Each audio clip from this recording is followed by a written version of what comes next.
Happy New Year, everyone, from Faith Apiaries. 2021's been a bit of a ride.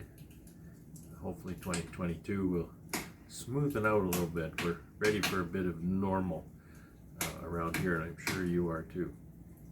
So you can see I've got the Christmas tree here. My lovely wife decorated. It's beautiful. We've got the fire on here behind me.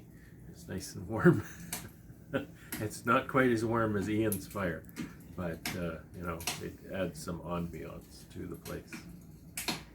So anyway, just wanted to say Happy New Year, and let's just make 2022 a great year, and let's hope the bees winter well and come out in the spring, and we'll have lots to work with and have lots of fun.